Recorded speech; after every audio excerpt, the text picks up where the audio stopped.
changing lives.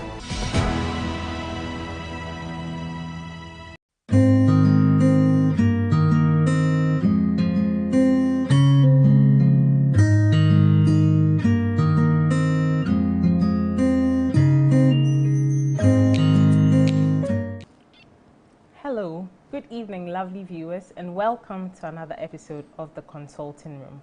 We are so happy to have you here for another show. We come to you live from the studios of Hope Channel Ghana every Monday from 8 to 9 p.m. As usual, on The Consulting Room, we bring you the best.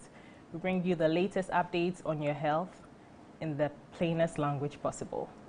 And tonight, we're going to talk about something very interesting. I'm Dr. Na Ayikanko Inen. We're talking about something very basic today on the show. Water. We use water for so many things. And we'll be talking about what the uses are, basically everything you need to know about water. So please stick with us. But before we get into the show proper, we have a very interesting guest with us in the studio today. I'm sure you know who when I introduce him. We have the boss himself with us in the studio. So if we have the boss himself, you know it's for something very important. We have with us Mr. Nia Hammond. Mr. Hammond, good evening and welcome to the studio. Good evening and thank you for having me. Okay, so we hear you are here bearing some good news for us. Yes,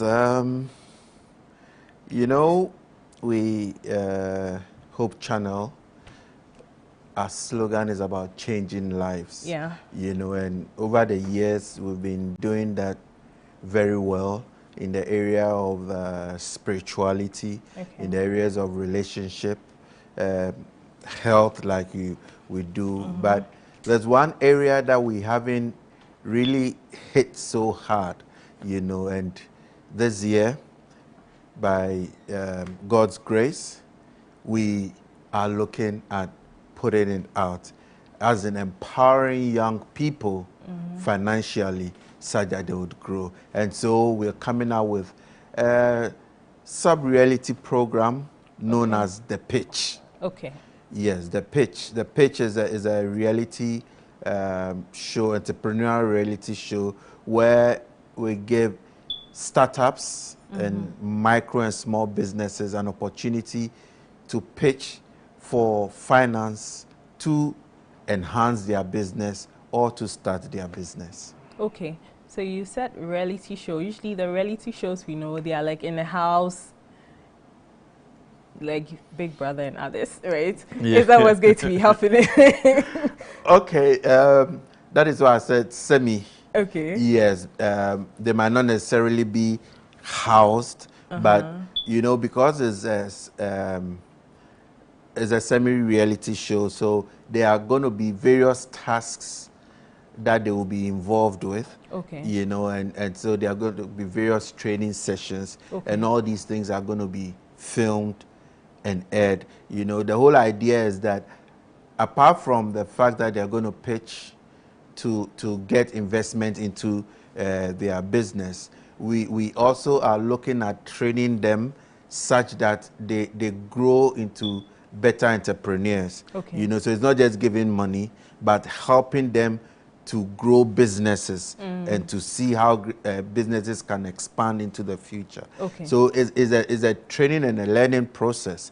And we believe that through that, not only those of who will be taking part in the program, but also those who will be watching would also be educated and be carried along as we go in that process. Right. So who can participate in this program? We are targeting young people 30 years and below. Okay. Probably maybe we can stretch it a little bit to 35. Okay. But the focus more is on 30 years and below. They must be Ghanaian Okay. or resident in Ghana Okay. to be part of the program. Okay. Because what we're looking at, we're empowering ourselves. Yeah. So you must be Ghanaian or resident in Ghana to be able to participate. Okay. But not necessarily Adventist. No. It's Okay. open to Ghanaians. Okay. Yes. Across the country. Okay. And over what period will this be happening? This will run. We just started promoting for people to register. So the registration period will run for about 2 to 3 weeks. Okay. And then the show itself will start in May. It will go for about 12 weeks. Okay. So it will run between May and July Okay. this year. Okay. Okay. So how do I register for it? You know, we are looking for people who are serious to build a business, you know, and we're not looking at huge businesses. That's why we said startups and micro and small businesses. And so all you need to do is to go to the Pitch website. Okay. Is www.thepitchghana.com. Okay. thepitchghana.com. Okay. And you register at the site. Okay. You know, you register with a fee of 100 Ghana cedis. As I said, we're looking for serious people. Yeah. So definitely, if there's a fee, if you're not serious, Yeah. you wouldn't need come to in. commit to it. Yeah. Commit to it. But once you're serious, I mean, 100 cedis is not much. Yeah. Yeah, but it is for getting committed people to register to be part of the program. And any information that you want, further information that you want, there's a lot of information on the page, thepitchghana.com. Okay. You know, that you can get. It gives you an idea of who, you know, we have a board and we have a faculty. Okay. You get me? Who will be dealing with them. You know, the faculty members are those who will be taking them through the various tasks which the board members will give them. So every week there's a task that the board will give. Okay. You know, for the finalists, because what we intend to do is that we know that a lot of people would register. Yeah. You know, but the faculty will sieve through those registration, where we'll sieve through to about 20. Now these 20 will go into a boot camp.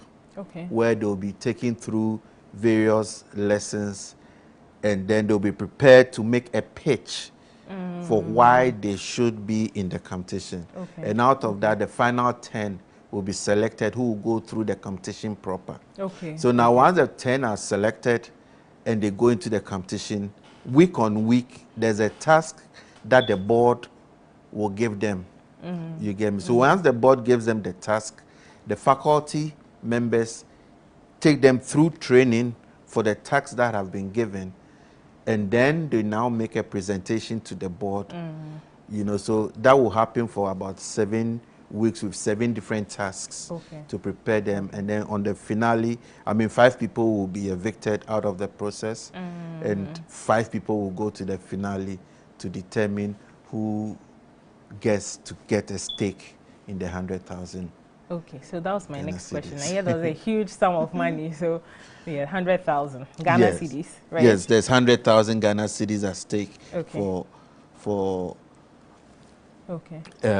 investment in various businesses that will be selected. And also, the other thing that we're doing is that through that process, we're speaking with various angel investors, you know, who would also be watching the program. So probably you might not even win the pitch, but you might get somebody to invest in your business based on the presentations that you make. Yeah. It looks like it involves a lot of things. Are you having some sponsorship or some funding from some people? Yeah, you know, the pitch, I should have said this earlier, the pitch is a Hope Channel production in partnership with Seed Spring Network. And, you know, we don't have that much money. You know, we are even asking for people to support us to buy an OB van.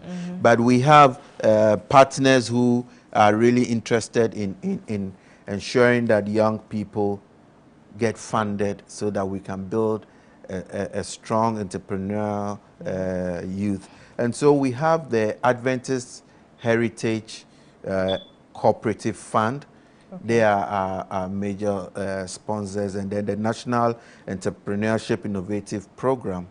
They are providing the funding which we're using as a seed money for the, how do you call it, the funding of the project. Okay. And obviously we have other donors who we would want to mention. There's Mind Builders Africa, there's Innovate Block, there's Kumasi City Incubation Hub, there's the Chill River Resort, J Modern Health Services, and E-Juice Company Limited. Okay. All these are partners who are making sure that they are getting us, if it's got to do refreshment for the contestants during the period that they'll be in here, or checking their health care, or getting us incubators where we can have all those training processes and all that, yeah. Okay, okay. Is there a targeted number of people you're looking at registering after that you close the registration? No, we don't have a targeted number that we're looking based on which we would close. Yeah. But we are looking at closing the registration latest by the 28th of April. Okay. We should have closed registration because we need to prepare enough to be able to meet the timelines that we've scheduled for the program. Right, right. Yeah. Thank you so much, Mr. Hammond. Thank you very much. And would like to say that there's more room for funding. And so we want to appeal to, I mean, all of you out there, whether you are an individual or you are a corporate entity, and you want to help young people grow and young businesses grow, you can come in to support us financially. You can call 050 80 80 774, 050 80 80 774, and we'll be in touch with you and see how best you can support us, because this is a game changer in the lives of people, and Hope Channel is here to change lives. Right. Thank you so much again, Mr. Hammond. You're welcome. Right. So if you're a small business owner, you've heard it all. Do well to register with just a small fee of 100 cedis. You won't regret it. We'll go for a quick commercial break. Please stay tuned. We'll be right back.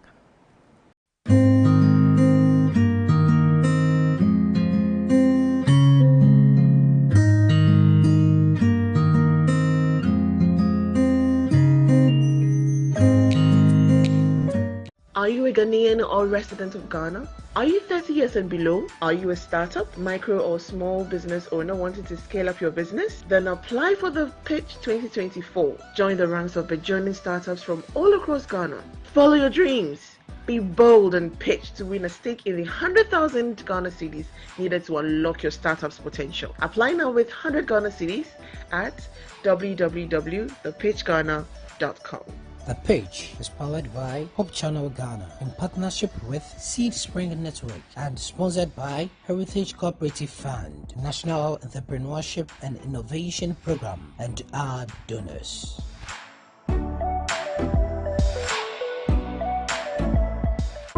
Jesus started with prayer. And he ended with prayer. Prayer is not a monologue. It's actually a conversation with a creator, God. And that's how we serve you. So we invite you to join us on Let's Pray, a service where you don't pray alone, here on Hope TV Ghana.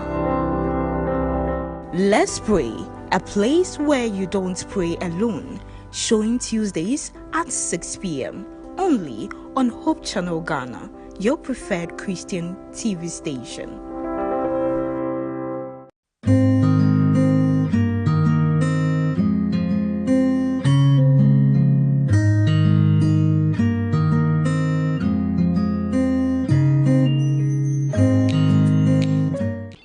Welcome back to the consulting room.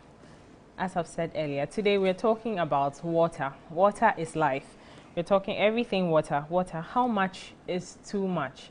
Water is very important for all of us. I believe we all know that. But where do we draw the line? When do we know that we are taking too much or maybe even too little? We're talking about this on the studio.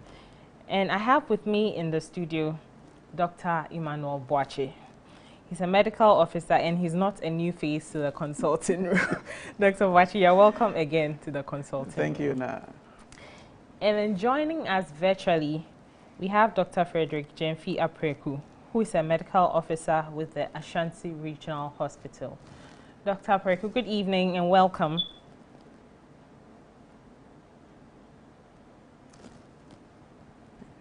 Hi, Dr. Apreku.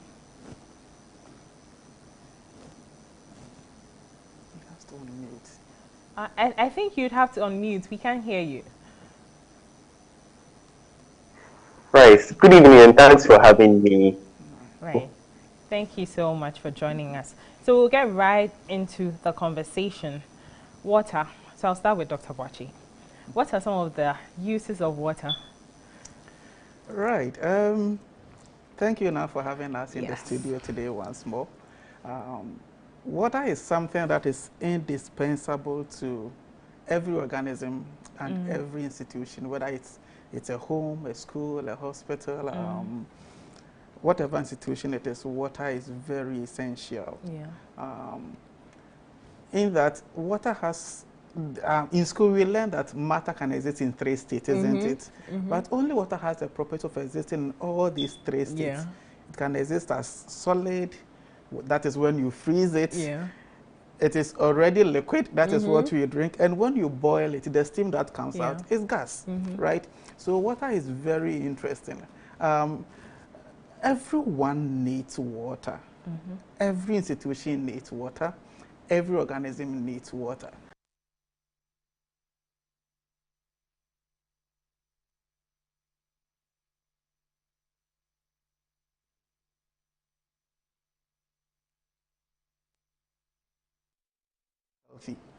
It influences our health. Yeah. If you see someone walking around and they are unkempt, their dresses look dirty, what will you think of such a person?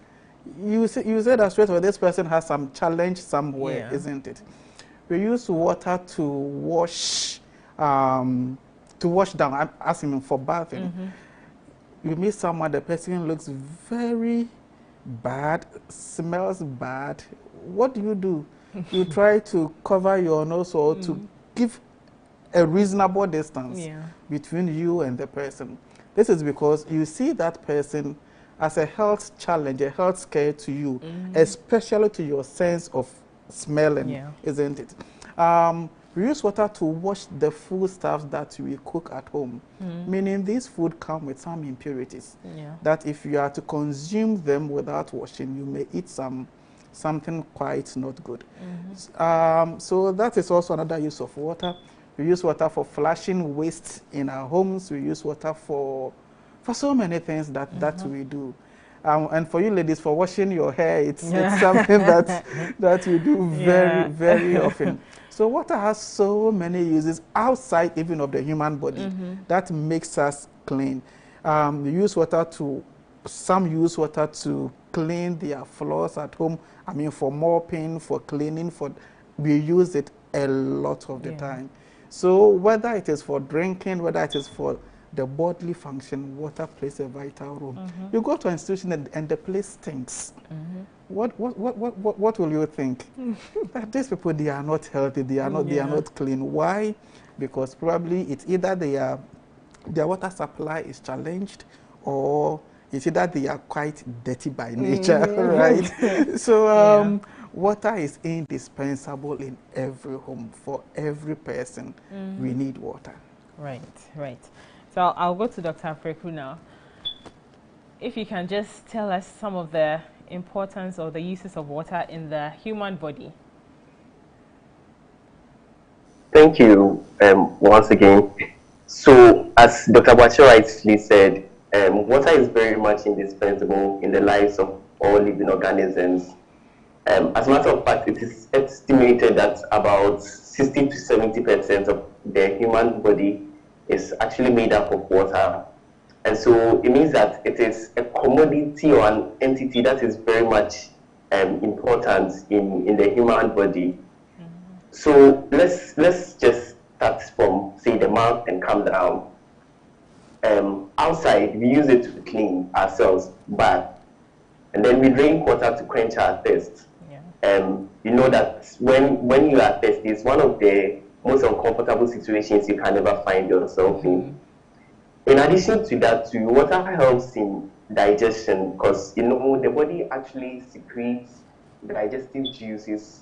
Some say about 9 liters of digestive juices in 24 hours, and majority of these is made up of water. And so it means that water is a very much important commodity for us in the human body. And then when you take the human joints, for instance, there are some of the joints that are made up of parts that require water for lubrication. Not really water, we call it the synovial fluid, but majority of it as well is made up of water. And so water is used as a lubricant in the human body for lubrication of our joints so that our joints can really move and all that. Then we also know that our blood, which is more like the life giver in the body, is made up mostly of water. If you take up the cellular part, the cells part of the blood, the others that are left are mostly water. And so for your blood to even be able to flow, then it means that you have to get some water in your body. So I would say that these are some of the uses of water in the human body. Right. And then so Dr. Preku mentioned about the human body being made up of about 60 to 70% of water. And that gives us an idea of how the body is structured or weighted. So you take the human brain, for instance. You felt the brain tissue before, and you see how dense it is. But it's basically water. Aside the brain parenchyma that we see, when you hold it, you feel that you are holding something which is watery, because it's made up of a lot of water. So as Dr. Preku said, it means if you deny yourself the properties, the physiological functions of water to the human body, you're actually hurting yourself. So water is very good. Let's drink water. So we should drink water. So how much should we drink? How much should we drink depends on a lot of factors. You conventional, there's this thinking that 8 glasses of water a day is what is ideal. But it is not cast in stone. It depends on a lot of considerations. One, is the person a child? Is the person an adult? Is the person an elderly person? 2, if she's a female, is she pregnant or not pregnant? 3, if the person is of an employable age, what is their state of economic activity? Is it sedentary or is it more physical? Does it demand more manual work? Again, what is the location of the person? Is the person in a cool, temperate climate? Or they find themselves in a tropical climate like Ghana, where the sun is literally shining on your scalp all the time? So it is not cast in stone. However, using the 8 glasses a day could be a good way to start for a normal adult, I mean. And for you to know that either the 8 glasses enough for you or the 8 glasses not for you, I always tell my patients to use just one indicator, or at most 2 indicators: the color of your urine and how much you use the washroom per day. So if your urine is a bit very light yellow to almost, let's say, white, then it means you are quite drinking enough. If your urine is any color other than that, it means you have a problem, you have a deficit, and you have to go and pay or correct that one. The other indicator that I tell my patients most of the time is to consciously count how many times they use the washroom in a day. Averagely, about 6 to 8 washroom movements in a day is ideal, is normal. Any count below or above that means there's a problem that you need to fix. So these 2 indicators, the color of your urine and how frequent you use the washroom, could be enough indicator that you are drinking enough or you are not drinking enough. Okay. So Dr. Preku, is there something like drinking too much water? Yes. So to every good thing, there's sometimes or most often than not a bad side. Okay, so just as Dr. Bashir rightly said, there's something like drinking more than enough water. There are actually studies that show that, or even case reports of people who actually passed away, who died as a result of the excess consumption of water in a setting. So Dr. Wache, the indicator he gave, the first indicator, which is about the color of your urine. See, so you are supposed to get a small tinge of yellow in your urine. But however, when you see that your urine color is almost like water, then you know that probably you are overhydrating. And so there's something which is we call water toxicity as a result of taking too much water. So what happens is when you take in too much water, especially instantaneously, then it gets to dilute the blood to an extent that some of the various elements in the blood which are needed will get the concentration of those elements will reduce. For example, sodium, which is the most common one. And so what we call hyponatremia or low sodium in your blood. So as a result of taking in excess amounts of water, you may get that low sodium in your blood. And there are instances where people get those situations. For example, somebody is exercising, he knows that I am expending more water, I am sweating, I am losing water, and so for that matter, I need to drink in water. And if you are not careful, you may overhydrate. There are also instances where there are people with what we call psychogenic polydipsia, where as they are sitting there, their brain will tell them, go and drink water, go and drink water. And so all the time, it's like they have that compulsion to take in water. And so for such people, if they are not careful, then they may also overhydrate. There are also instances where, as I rightly mentioned, that there were competitions where people were asked, how much water can you drink? And so in a competition like that, they stood there, they drank more water, and then they passed away. Or even in instances where there are certain prisons where they as a way of torturing people, let them drink so much water. Okay, so, and there are instances in the body that the body may secrete some hormones that will make you more thirsty. Example, when you have diarrhea and vomiting, the body will tell itself that you are depleted of water.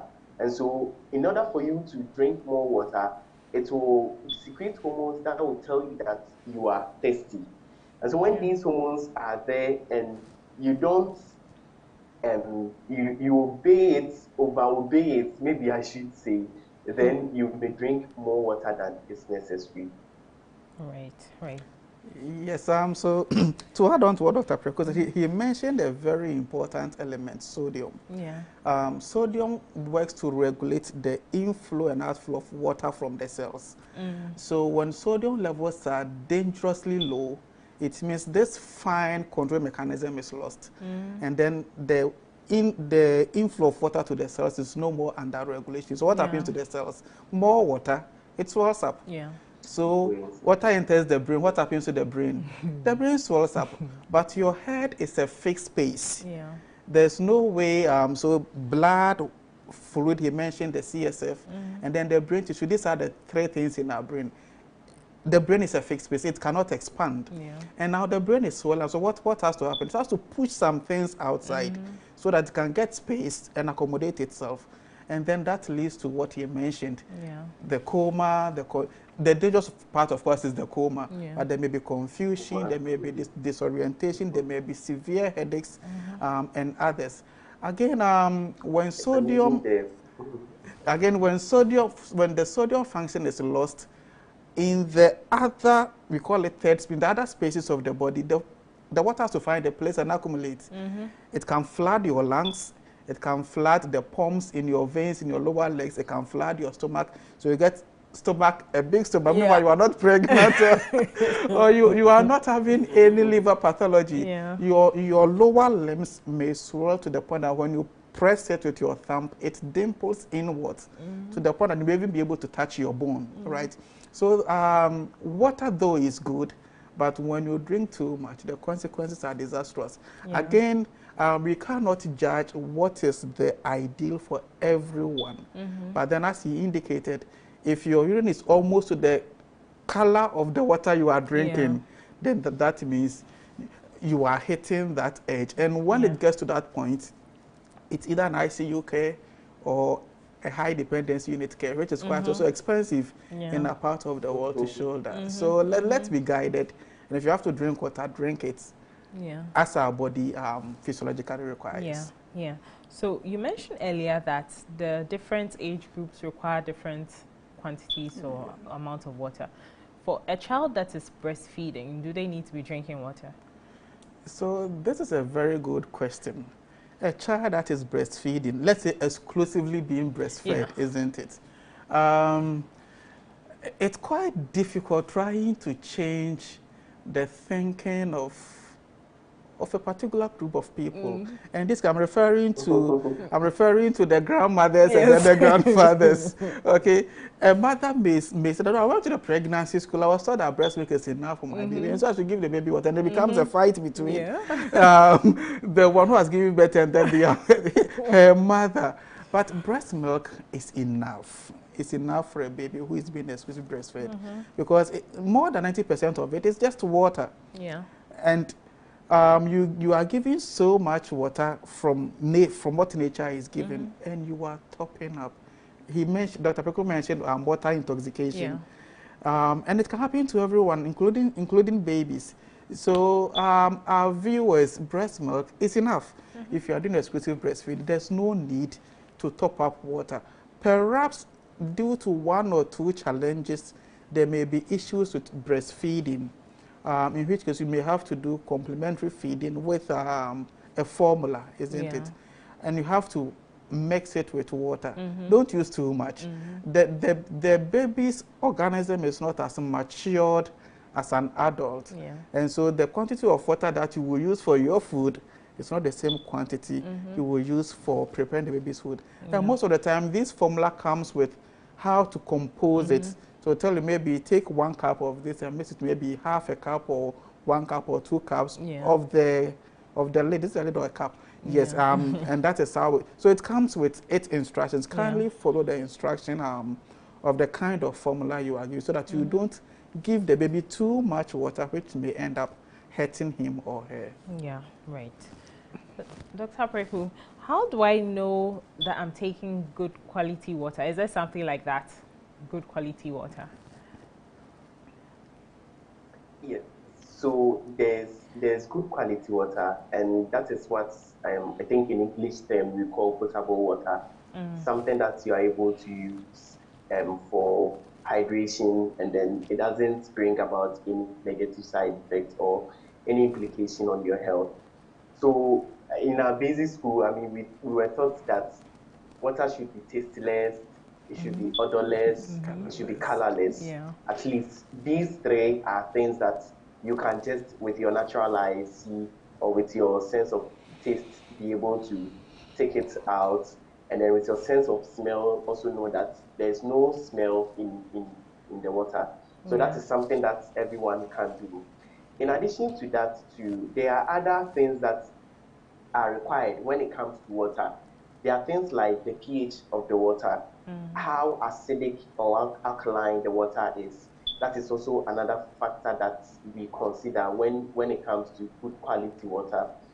We also think about the microbial quantity in the water. So, you may not fully be able to get rid of all bacteria from the water that you drink because probably even the cup that you fetch the water with may have some. So there may be some small amount of contamination. However, as best as possible, the water that you are drinking should not have, to a certain extent or a certain amount of microorganisms in it. And so that is one other thing which you may not practically be able to identify because you may not have the necessary equipment to be able to tell it out. But that is something that is a quality of a good quality water that water should possess. in addition to that, the water you are drinking shouldn't be turbid, such that you look at the water and it looks a bit cloudy, it looks like there are some sediments in the water. That too is something that you may want to consider, because when you fetch water, then you want to look through the water that you fetch to see whether it is really good for you to be able to consume. So water that is potable, water that is of good quality for use in the human body, is one that doesn't have any negative effects after you've taken it. Okay. So Dr. Apreku, can you tell us some of the negative effects or some of the health problems from drinking unhealthy water or water that is of bad quality? Right. So I know in public health they talk about some different terminologies for diseases that are related to the usage of water. Yeah. Let's just go through some of them. We have one called waterborne diseases. Okay. And so these are the diseases or infections that spread through water. For example, there are times that we have localities where there's an outbreak of cholera. There are times where we have localities where there's an outbreak of typhoid. And then you may trace to a certain source of water as the one that is causing it. In that probably there are instances where fecal matter has been washed into the water, and so there are organisms in the water that are causing such diseases. So these diseases are directly as a result of you drinking water that is not of good quality. Those are the waterborne diseases. Then we have the water-washed diseases, where they are diseases due to the improper sanitation and hygiene. So sometimes hookworm, roundworm infection, people will stand in the waters and then they are able to get such infestations. Then we have the water-based diseases. So water-based diseases, typically we talk about schisto or bilharzia, when people go and swim in certain rivers and then they start peeing blood. They see blood in their urine as a result of directly because of the water that they swam in. Then that is another type of water-related disease. Then we also have the water-related vector-borne infections. And the typical example in our setting is malaria. Malaria doesn't come as a result of you drinking water, but malaria can come because of the water that is in your environment. And so if we typically talk about the Anopheles mosquito, which prefers clean water, we fetch water for usage in our communities, in our homes. We don't cover them up. The mosquito will come and then lay its egg so that the new mosquito will so to speak, germinate in that water that you fetched. The disease that you get, which is malaria, is as a result of you hosting that water, because without that water that was that pan of water that was in your bathroom or probably in your kitchen, then the mosquito's life cycle would have probably been broken. And so that disease can also be as a result of related to the fact that you have water in your community. And so these are some of the examples of the water-related diseases that we typically see. All right, thank you. So Dr. Boakye, how do we ensure, say, the water in our home? Let's make sure that it's potable. How do we purify the water that we have in our home? Right, so this is quite a challenge to do. When Dr. Apreku was talking, he mentioned the properties of water. Some can be physical, so you can feel, you can smell, you can touch, you can see. Some may be chemical properties. So he mentioned about he talked about the pH, and also some trace elements like calcium, magnesium, potassium, sulfur, nitrate, and others, which are all present in water. He indicated that in our home it is virtually impossible to get an ideal pH for the water that we drink. This is because we may not have the benefit of the equipment for us to take the water through its normal processes. Yeah. However, there are some few things we can do in the comfort of our homes to ensure that we are drinking good quality water. One, storage. He mentioned water should be, did he mention about, yes, he mentioned water should not have a smell, right? There are instances where you put water somewhere, you go to drink it, and then something hits your senses. That the taste has changed. It tastes weird, it smells weird. That means that water was not stored aright. So we can begin by storing our water in places where negative influences will not impact its physical properties. And it differs from home to home. So I cannot make it too cast in stone. However, put it in a spacious place where air can freely circulate around it, which is also free from cockroaches and some other insects, which is also free from darkness, because dark light can also alter the composition of the water. So let's begin from storage. Another thing is, if you are not too sure of the water you are about to drink, you can boil it. Boiling pretty much settles everything within our space.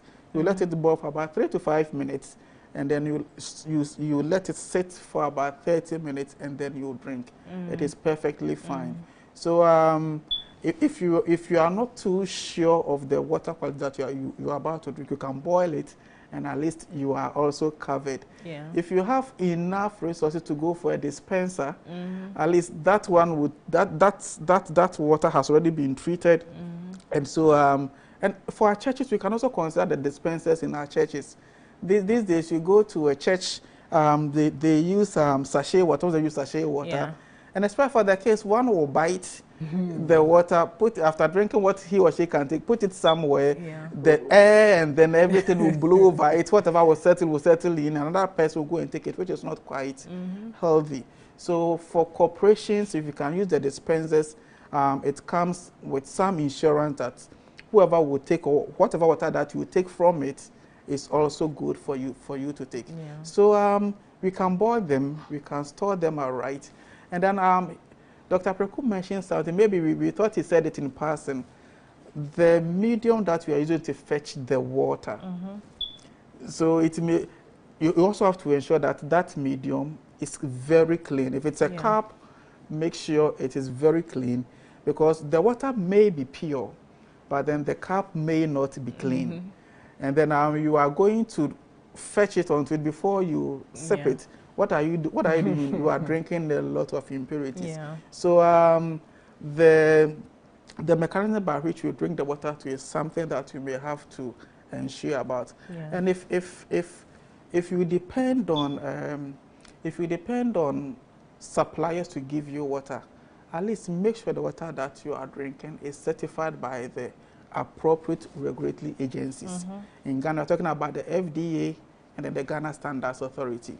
Make sure that at least you have their endorsements on the water you are drinking. It gives you some safety net. It gives you some insurance that whatever water you are drinking is good. So you can start looking out for these things and practicing these things, and you have less of the water illnesses from water that Dr. Preku mentioned about.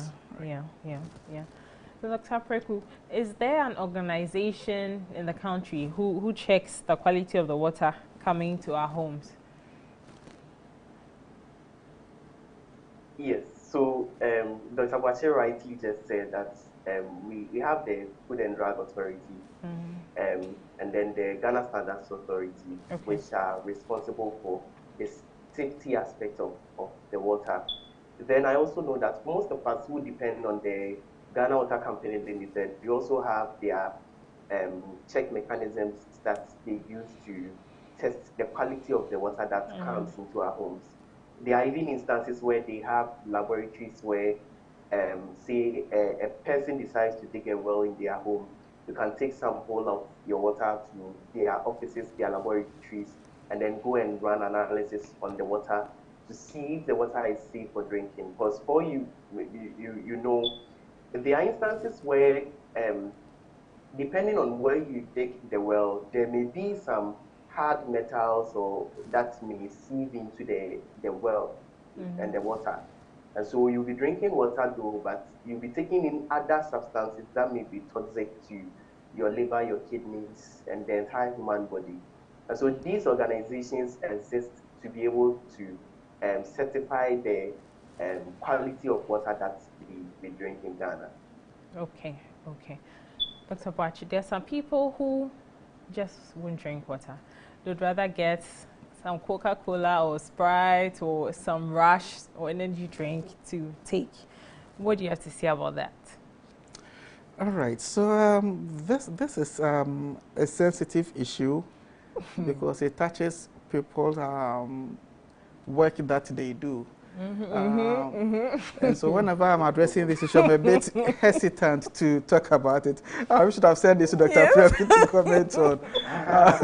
Because we are talking about people's lives and livelihoods here. But then again, we have to strike the fine balance of health aspects too. Yeah. Water is water. Let me establish this basis. Water is water. Soft drinks are soft drinks. Yeah. Energy drinks are energy drinks. Their composition is structurally different. If you take an energy drink, it may have caffeine, it may have taurine, it may have other energy-giving substances. If you take a soft drink, the commonest, of course, is what? An additive, which may be glucose or its additives. Some energy also contain glucose in them. And so when you are taking them, you are taking something entirely different. Probably you may say that my work demands that I exert a lot of manual force in the work that I do. So I will need a lot of energy. I sweat a lot. I will need a lot of energy. Or I'm an athlete. I'm a sportsman. Or I'm even a gym worker. These days, people frequent the gym so many times, especially young people of our age. And then they take energy drinks to give them that standing to endure whatever activity they are about to undertake. Energy drinks and soft drinks are not risk-free. Even the water that we are talking about water intoxication. How much more energy drinks and soft drinks? Their health risks are quite severe when you take them for a long time. Soft drinks, eventually, if you become too dependent on you, may end you up with some diabetes.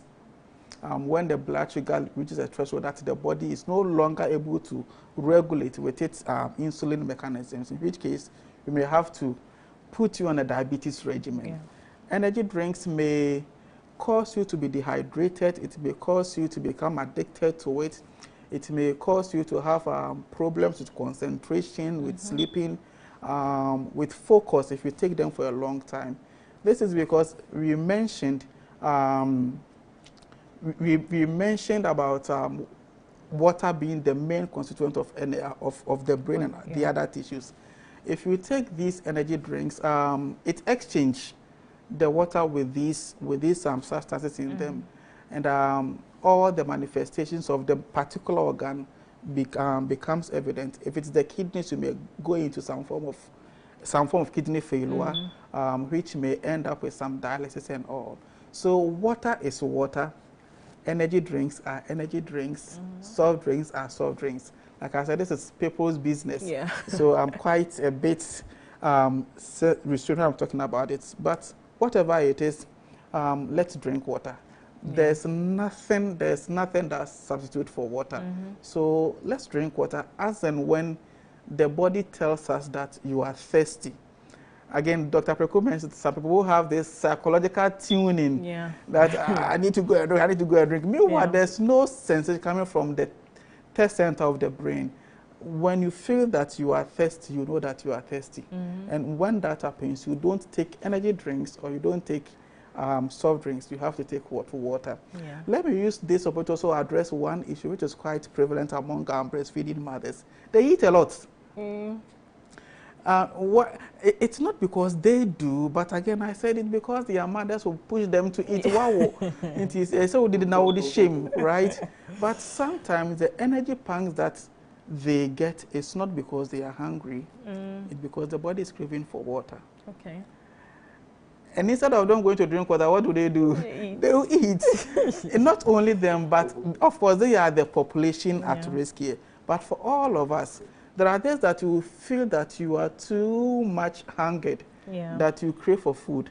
You drink water and you say that, hey, I'm fine. Okay, so whenever we are even hungry and we think that the answer to that is food, let's first of all drink water and see how our body will respond. Most of the time you see that you are okay after taking the water. Okay. Dr. Preku, there are some people who actually find it difficult to drink water. Are there ways to motivate people to drink water? Yes, so there are ways that you can get motivated to drink water. For a starter, you can decide on, based, or as Dr. Aboache rightly said, that the requirements varies for person to person, depending on your activities, your physical level, where your environment is and all that. And so if I want to know how much I should drink, then considering all the losses that I have in a day, how much do I pee? How much do I sweat? Then you consider some of the insensible loss, which you may not be able to properly quantify because maybe probably your knowledge may not be there. But if you get to know the amount of water that you need in a day, just divide it by a number of times that you want to drink water. And so I would want to drink water, say 6 times in a day, 8 times in a day. Then let me set an alarm clock such that every 2 hours, every 3 hours, I'm going to notify that it is time to drink water. When you start doing that, then it will get to a time that it will become a habit. And then you should also consider the benefits of drinking water. I mean, that should be motivation enough for you. Now we are talking about the high incidence of kidney diseases among the youth and all that. And we are seeing that one of the things, in fact, I must say that when in the US they did this Adventist Advantage study where they studied Seventh-day Adventists living in Loma Linda, one of the things they realized was that the number of times that you drink water correlates with the number or the likelihood of you getting a myocardial infarction or let me say a heart attack. Okay, so consider the health benefits of drinking water. That I want to prevent heart attack, I want to prevent kidney diseases, kidney stones, kidney failure, and all those things. And that should be a reason for you to drink water. And then in order for you to remember that it is time to drink water, you can set up alarms to do that. Okay. All right. Let me chip in this. These days, technology is beautiful, isn't it? There are bottles which have time calibrations on them. So the bottle is numbered 1, maybe 12 p.m., 1 p.m., 2 p.m. And when you fill it to the brim, it tells you where to drink to the next hour or where to drink to the next target. So these bottles you can get them from a lot of shops. You walk into one, you buy it, you fill it, you take it wherever you are going. If your time is okay, it's 12, okay, then you drink to the next hour and then you stop. When you hit the other one, you drink.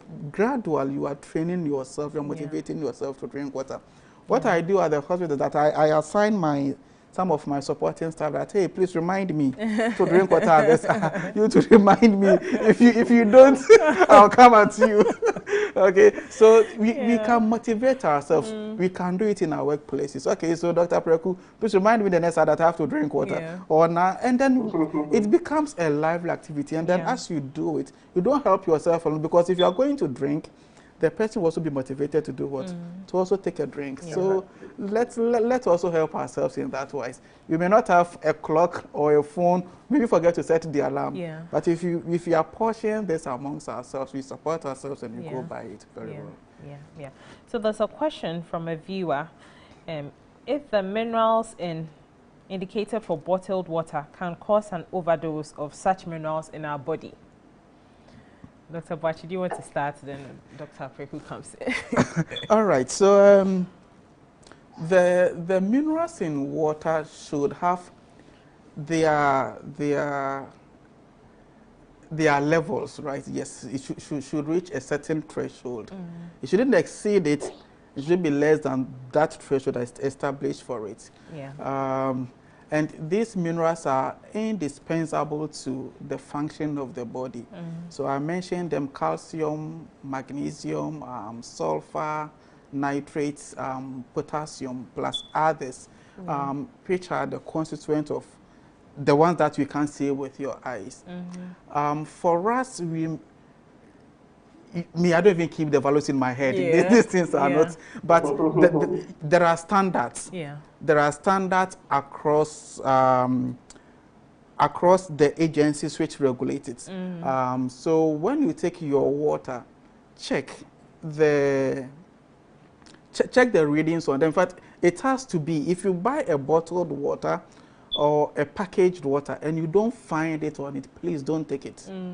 Maybe you have to sound this caution. Yeah. Don't take it, because it means in the event of an incident, you don't know how to report it to and where to report it to.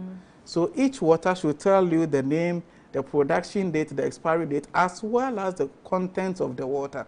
Yeah. If you have the benefit of the internet, you can just check level of calcium in water, level of this water, and then compare the one that you are drinking. But if you don't have all this, look for the seal of the agencies which regulates water supply and distribution, water safety in the country. You have to find the Ghana Water Company's logo on it, the FDA, the GSA, sometimes even the EPA as well. So if you see their logo on it, it means that the water that you are taking is enough. Of course, these are things that you also get from food. Yeah. And so the quantity or the level should not exceed a certain threshold. And so, yes, once it is within the limit, it won't cause any negative effect on the body. Yeah. But if it is less or if it is much more, it may cause some issues. So always, for you to know that the water you are taking is safe, look for the logo of the agencies which regulate water in the country. Yeah. Once you find them, the water has not expired. Yes, water does expire. Okay, though the book will say that you can store water for a long time, but at least 6 months to 1 year, the water has to be changed in its container. So if there's a bottle that has been standing for more than 6 months, it's possible this water has to be changed, because the influences of the atmosphere will influence its quality. Yeah. And so if it's not expired, and you find the agencies there, it means it's quite safe for you to drink. Okay. Dr. Apreko, anything to add? I think Dr. Boakye has said it all in terms of the fact that it's hardly will you get an overdose of the minerals from drinking the bottled water, because of the regulation that comes with it. Yeah. As in addition to it, you also see the RDA, the recommended daily allowance, written under, which should tell you that if I drink this, say a liter of this water, I am taking, say, 5% of what I am supposed to take in a day. And so if I should multiply by, say, 3 or 4, then I know that I have taken up to this amount of the minerals that I am supposed to take in a day. So hardly will you ever get an overdose of the minerals from taking mineral water. Okay, right. Thank you. So we've spoken about water quality in general. What is the purest form of water we have, Dr. Boakye? The purest form of water we have. It's quite a challenge these days, but of course, rainwater, if it is not mixed, I think if it's not mixed with any other impurity, it's very pure. Okay. Some also say spring water is also pure, but if you want to have the purest, that is distilled water. But it is quite difficult to get distilled water. Even in the hospital, we use it only for oxygenation purposes, right? Because one, it is expensive. It is the processes to get it is quite laborious, and so you hardly get distilled water. But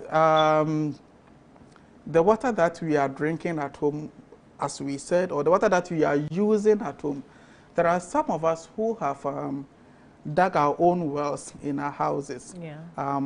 meaning we get the water from underground, right? Dr. Preku mentioned something. For you to know that your water is safe, please take a sample to the Standards Authority, the FD, or the Ghana Water Company. Let them test it for you. Yeah. And once they give you the go ahead that your water is clean, please don't stop, because this is a continuous quality assessment that has to be checked from time to time. So you can do it every 6 months or every year for you to know that your water is safe. So now the purity of water will differ from person to person, but the key issue is the water I'm taking safe. If it is safe, if you take it, there are no issues. If you touch, you smell, you see, and there's no change in quality. And of course, if the color is colorless, right, then it means the water is safe. So let's talk more of the safety aspect of it. Right. Thank you. So we are coming to the end of our show. So I'll take your final comments. Dr. Bachi, let's start with you. All right. So water is good, but one issue that perhaps we didn't talk about, I have to chip in, is dehydration. Okay, so you talked about water toxicity. The opposite is dehydration, meaning you are taking less than your normal daily requirement. And dehydration has been shown to have some negative effects on the body, similar to overhydration. But in this instance, it is not sodium that is losing its regulating mechanism.